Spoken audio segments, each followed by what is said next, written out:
Have you ever tried recording your vocals with no results? Welcome back to the channel. My name is Pia from Music Production for Women, and today in this very quick tutorial I'm gonna show you how to create a template for recording your vocals, specifically in Ableton Live. Let's get started. First thing to check is audio setting. In Ableton, go to settings, go over audio input device. You see, right now it's set on my MacBook Air microphone, and I'm gonna set it to Volt 4, which is the name of my audio interface. Then we're going to check the audio output device. It needs to be our audio interface where we will connect our headphones. This step really matters. Just check if your audio interface maybe has a software that you need to install. Maybe comment here and I'll try to help you out. Second step, sample rate. I suggest for you to stick with 44 or 48 kilohertz. Either is fine, just don't keep changing it. I'm gonna stick to 44 for this example. You can leave this as it is. And latency. This creates a lot of issues. Be very aware about it. I would suggest to start with 128 samples. If you hear crackles or glitches, just go higher. Just go here or here. The lower the latency, the more CPU your computer is consuming. This means that if your computer isn't brand new or you have too many things installed, maybe you need to really stress it out and maybe you will have latency. So there's this thing in Ableton called driver error compensation that you can play with and try to diminish the overall latency. Hopefully that's not your case, but if it's your case, again, just leave a comment below this video. I just want to show you how to change the color on Ableton. This is so cute. I'm going to keep this pink version here. Let's change the view by clicking on tab or by clicking on this button here. Now I'm just going to remove all MIDI tracks because I do not need them. Change the color in pink and renaming the track vocals and instrumental. If you need to record vocals, we need an audio track. To create an audio track, we just right click and insert audio track, or just Command T and we will have a new brand audio track, or Ctrl+T on Windows. Now we need to tell the track where the mic is coming in. So let's find the input output section, which is here. I'm just gonna show you what's inside. External in means that it's grabbing the audio from an external device, which is our audio interface. My voice is coming through channel 1. I'm gonna select this. If you don't see it, just go back to the settings here and go audio input configuration, and you will see this part, and you can always tweak this and be like, yeah. Okay, so hear yourself. Now we're going to put headphones on, and I'm gonna do the same, though this is an example, so I'm gonna probably go crazy with monitoring.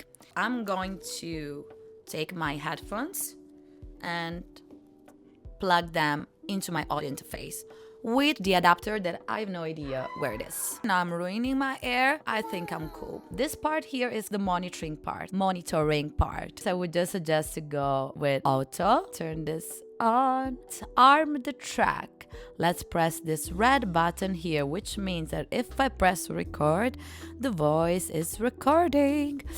You need to set this to auto. I cannot do this, but don't forget in order to hear yourself. And of course, the output section will be already set up to main, but just it is worth checking it again. I think in older version of Live, this main is called master. Let's just set a safe recording level. And this is where people mess up. I'm back in the center of the screen. We need to make sure our picks, vocal picks, are okay. So we need to understand how to set correctly the gain knob on our audio interface. How do we do that? So you just go here, can you see it? And click it and you can see it. Yeah, great. So the mixer has appeared here, and as you can see, though it's gray, but in your case it will be green. This is monitoring the volume of my voice, right? I want you to sing the loudest part of a song. We want the peaks to be between less 18 decibels and less 12 decibels. Just don't know how to sing.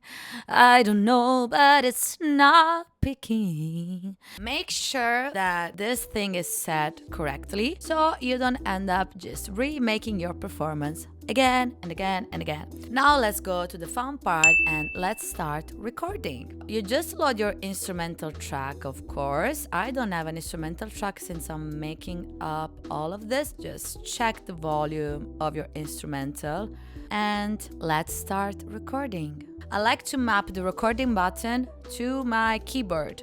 So it's very easy. It's like tu, tu, tu, tu, tu. We're always recording vocals on our own. So I'm gonna just go to key.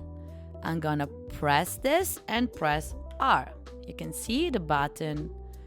Like now this little R appeared. So I'm gonna just press key again and we're back here. When you're really overwhelmed, you will start doing this kind of stuff. A very important thing, so we do not have an instrumental here, but I think it's time for me to find one. Okay, so I just found this loop here just for the purpose of showing you another important thing to do. When you put your instrumental in Ableton, what Ableton will do is warping it. This is very, very important. Just press warp, okay? If you know the BPM, just set a BPM here, okay? So 1, 2, 3, and press record.